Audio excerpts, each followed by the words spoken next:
माही सिंह और आप देख रहे हैं नेक्स्ट 9 न्यूज। बसपा सुप्रीमो व उत्तर प्रदेश की पूर्व मुख्यमंत्री मायावती शुक्रवार को 11:30 बजे पृथला विधानसभा क्षेत्र में गांव बखौला में चुनावी सभा को संबोधित करेंगी। प्रदेश में इनेलो बसपा का विधानसभा चुनाव में गठबंधन है, वहीं पृथला सीट पर बसपा के खाते आई हुई है। क्षेत्र में बसपा के चुनाव निशान हाथी पर गठबंधन के प्रत्याशी के रूप में सुरेंद्र वशिष्ठ चुनाव लड़ रहे हैं और जब से पृथला विधानसभा क्षेत्र बना है तब से लेकर मायावती की अब यह पहली चुनावी सभा है। वहीं 2009 में पृथला विधानसभा क्षेत्र में पिछले विधानसभा चुनाव में बसपा की टिकट पर सुरेंद्र वशिष्ठ ने चुनाव लड़ा था, लेकिन तब भी मायावती नहीं आई थी। वहीं 2014 में चुनाव में बसपा की टिकट पर टेकचंद शर्मा चुनाव लड़े थे, तब भी मायावती चुनावी सभा को संबोधित करने के लिए नहीं आई। हालांकि इस चुनाव में टेकचंद शर्मा क्षेत्र से विधायक चुने गए थे और मायावती को देखने के लिए अच्छी खासी संख्या में भीड़ आने की उम्मीद है, लेकिन इस रैली का विधानसभा चुनाव में अच्छा असर देखने को मिलेगा ये कहीं ना कहीं कहना मुश्किल होगा, क्योंकि मायावती जिस तरीके से अपने ऐसे कई क्षेत्रों को दरकिनार करती हुई नजर आती है,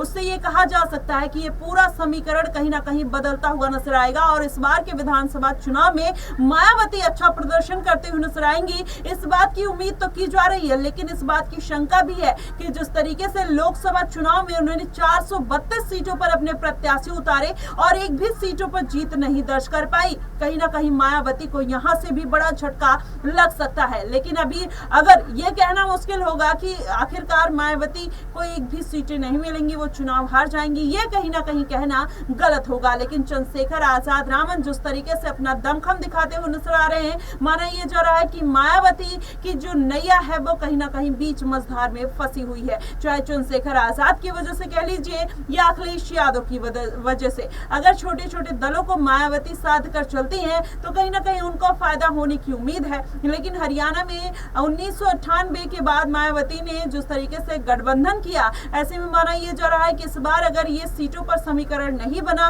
तो मायावती का कहीं ना कहीं गठबंधन से भी मन उचटने वाला है। ऐसे में अगर पूरा समीकरण समझा जाए तो मायावती जिस सीट पर पहली बार जनसभा को संबोधित करने जा रही हैं, क्या वहां की जनता को देखकर मायावती का वही उत्साह फिर से वापस आता हुआ नजर आएगा? क्या फिर से एक बार चुनावी रैलियों पर जोर देते हुए मायावती नजर आ सकती हैं? कहीं ना कहीं सबकी निगाहें इस पर बनी हुई हैं। क्या मायावती का फिर से वही कमबैक देखने को मिल सकता है जो उनका एक इतिहास रहा है? मायावती 4 बार की मुख्यमंत्री रही हैं, उनका एक रसूख रहा है उत्तर प्रदेश में और जिस तरीके से उन्होंने राजनीति की है उससे ये कहा जा सकता है कि आखिरकार मायावती कहीं ना कहीं वही पुराने नेता के तौर पर वही पुराना इतिहास दोहराते हुए एक बार फिर से नजर आ रही हैं। हालांकि आकाश आनंद को पार्टी का उत्तराधिकारी बनाकर मायावती ने कुछ बड़ा हासिल तो नहीं किया है, लेकिन इस बार के विधानसभा चुनाव में जो हरियाणा में होने वाले हैं, कहीं ना कहीं यह साबित हो जाएगा अगर मायावती वो सीट निकाल लेती है कि अभी भी उनका वही दमखम देखने को मिलता है।